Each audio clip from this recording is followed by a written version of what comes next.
Brett, let's get things started talking about Josh Koscheck. This weekend, he tweeted, Cesar Gracie is calling for me to fight Diaz in February Super Bowl weekend. What you guys think? I am down. Don't be scared, homie. So, Brett, what are Koscheck's intentions, or what is his angle here? Well, if you believe his tweet, it's not really him who's posturing for the fight. It's Cesar Gracie, who is Nick Diaz's main manager and trainer, which is believable. Cesar Gracie has been anxious to get Nick Diaz back in the cage ever since he lost to Carlos Condit last February. The only problem with this potential matchup, is the date that they're talking about. From everything I'm hearing, the February Super Bowl weekend card will be February 2nd, UFC 156.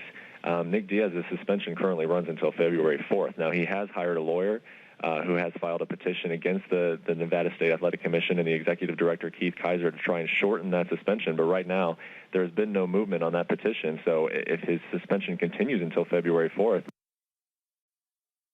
I don't think we'll see this fight on Super Bowl weekend, possibly at a later date, but not the date that Josh Koscheck is referencing.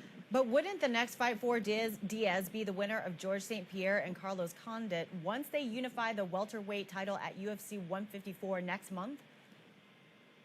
I do not think it would be. UFC President Dana White has said that Nick Diaz probably needs to win a fight when he comes back from that suspension before he competes for the title. They also have a great 170-pound matchup between Martin Kampmann and Johnny Hendricks at UFC 154 in November on the same card that St. Pierre competes on. So I think the next title contender will come from that fight. And also, if George St. Pierre beats Carlos Condit, we all know that the UFC is looking at a super fight between he and middleweight champion Anderson Silva. So either way, I think Nick Diaz is going to have to find a different opponent than either George St. Pierre or Carlos Condit. All right, we'll have to wait and see what happens with that one. Now let's talk about the potential matchup of two